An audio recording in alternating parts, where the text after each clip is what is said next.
What was supposed to be a casual social media highlight reel promoting ESPN's comprehensive Wimbledon coverage quickly devolved into a mortifying spectacle for the Duke of Sussex. And now, the aftermath has purportedly fueled Prince Harry's simmering resentments to operatic levels of defiantly banished fury. According to multiple sources, the cable sports behemoth's innocuous Twitter video aggregating electric crowd scenes and A-lister cameos from this year's Grand Slam event triggered a visceral meltdown from the exiled British royal. Specifically, Harry took extreme umbrage at the 47-second clip's fleeting 3-second appearance by his sister-in-law Catherine, Princess of Wales, which he interpreted as a searing television colonial trauma, maliciously extracting his ancestral royal essence. As soon as the video landed on his feed, Harry became completely unglued over Kate's laughing face flashing for infinitesimal moments, one Montecito insider confided. He went utterly nuclear, ranting and raving about the entire sequence being a secret embedded cipher system to suppress his ancestral identities and ancestries from the technological ley lines. According to witnesses, the 38-year-old Duke instantly woke from a deep post-brunch trance to shriek uncontrollably and begin pounding the plaster walls, disturbing the household's spiritual plant nurseries and Akashic shrine grottos in the process. He then allegedly berated the closest members of his dwindling inner circle as groveling demons of the Antichrist technological Hell's Cape for allowing his royal sanctums to be bombarded with Princess Catherine's invasively decolonizing essence on the summer solstice. The man just went into some unhinged tizzy over 3 seconds of innocuous crowd shots clearly not intended to trigger or provoke anyone's psyche, a shocked staffer detailed between labored breaths after the outburst.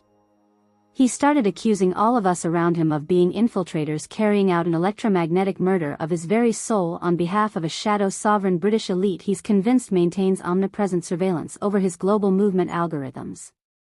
In addition to convulsing in apparent spiritual torment, the Duke began feverishly scribbling indecipherable ancestral codices and geometric hieroglyphs across the estate's freshly sanded veneered eucalyptus walls, some spanning up to 6 feet in height. Several crudely rendered images of what appeared to be a ram's skull and a dying planet strafed by radio frequencies distinctly stood out among the arcane sigils for reasons unknown. Not that it was ever incredibly coherent to begin with, but any semblance of structure and comprehension completely flatlined after that ESPN clip somehow fritzed his brain's synapses into fresh territory, one observer noted after peering through the threshold amid increasingly shrill bellows identifying a talking walnut bowl's aura as the great deceiver. From what I could gather, Kate being shown for literal nanoseconds seemed to somehow convince Harry she'd permanently destroyed his energetic pathway into the 13th astrophysical dimension where his soul orbiter lays coiled in a secret Lamassu womb awaiting rebirthing. Over the span of nearly 5 hours, witnesses say the Duke forged deeper into his delusional rabbit hole. At one point, he allegedly decried mainstream interpretations of the traditional hereditary line of succession as being mere cloaking shadows conjured by Bill Gates, before stripping off his sweat-soaked linen tunic to ritually restart the Platinum Jubilee at Omega Centauri X. During other metaphysical fugue intervals, he was seen hastily mixing up shamanic herbal smoking serum in a ceremonial falcon urn to sever the ectoplasmic tentacles of Euro Neotini from his plasmic potential. What ultimately seemed to exacerbate the entire self-destructive spiral even further, however, was ESPN's decision to keep casually reposting the same Wimbledon footage highlight on a semi-regular loop again across their flagship platforms. Nearly every time the identical Kate cameo fluttered across his personal Twitter feed, psychic shockwaves would appear to imperil Prince Harry with renewed expulsions of disjointed angst, ire and existential dissociation regarding a sentient AI Scorpion Queen from Arcturus 7 continuously set on decapitating his royal avatar's auric fields. After about the 10th or 11th repost, dude just loses all remaining grip on reality and starts screaming bloody murder about needing to decapitate the archgestural before it completely inverts the cosmic wavestream of his holy Kemetic incarnation, one shaken estate worker recounted amid the chaos. Next thing you know, he's wailing giant spirit cries into a haunted butterfly baleen balancer while ransacking his sacred Disney Plus archive to counterprogram with Buddhist astrophysics visualizations for 24 hours straight. Long known for his uncompromising embrace of eccentric New Age healing rituals, Markle family intimates confirm this most recent spiral represents an even deeper plunge into paranoid metaphysical obsessions for the Duke, one they fear could result in catastrophic further alienation from any concrete reality. Multiple sources allege he vehemently suspects the royal family are selfishly leveraging CERN technologies to provoke consciousness bifurcations between his authentic self and an impotent avatar husk for their own nefarious machinations. I fear Harry's completely gone feral into just full-on mental void speculation over this, thoroughly dissociating into annihilated inner realms of his own fractalized archetypes entirely, lamented one longtime spiritual advisor. Sadly, it seems like this relatively innocuous Kate clip may be the singularity tipping point where he finally self-actualizes into being some kind of schizophrenic messianic tulpa housed solely within his digitized escapist ideations. As the latest fracas waned to grunts of recorporealizing the celestial globes, Harry was allegedly observed by staffers haggardly donning a minotaur fur vest and weaving a crown of rose thorns from the Montecito estate's biodynamic garden. He then appeared to scrawl a final series of indecipherable hieroglyphs down the side of a sustainable stone kiva hut before assumably retreating into a 4-day trance event, based on reports. Last I saw him, the level of profound dissociation was totally off the charts.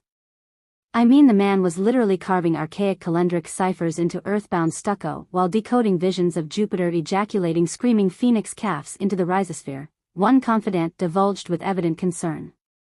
At this point, I'm fairly convinced his actual spirit essence permanently evacuated its body vessel after the final Kate repost and is currently orbiting solar wormholes light years from here. Though seemingly an extreme reaction to a fairly benign TV clip, some close to Harry's increasingly frayed psyche contend the Wimbledon fallout only exacerbated long-standing ancestral and generational traumas related to the late Princess Diana. They allege childhood shadow integration guides provided by Germain consultants were working overtime to prevent the barrage of Kate visuals from regressively recapitulating the rejection wounds of Harry's spiritual progenitor matrices being disharmonically detached during the first Sussex fire pig year. This is just his existential iceberg rupturing to the surface through the realm of electromagnetic projections we're able to perceive, a healer familiar with the Duke's backstory surmised while speaking under condition of anonymity. Stripped down to its cosmological essence, Kate avatarizing on-screen seems to have re-triggered base karmic horrors of Diana's violent entityship being forcibly evacuated from his unified soul fractal before it could be anchored into holionic resonance at the zero-point wormhole lattice. Meanwhile, back on planet Earth, members of the Duke's rapidly shrinking inner orbit worried he may fully splinter from accessible dimensions and consensus reality entirely if transdimensional nourishment and soul resource replenishment measures were not immediately taken. At least 2 Montecito contractors and 1 local meditation DJ were allegedly dispatched to locate exotic orgone suppositories to help the prince survive his consciousness warping until suitable ayahuasca ceremonias and grounding can be implemented. He's completely losing the frequency war with himself, a caregiver ominously intoned while describing the depth of Prince Harry's condition. None of the healing modalities holding metaphysical container are interfacing properly anymore, and the only thing preventing a full supernova fission event is him refusing to overtone chant the sacred harp grails of darkness to integrate his disparate archonic matrices. Without that interconnected avatar, he'll keep slingshotting into deeper event horizons of self-inflicted biocosmic rupture genesis.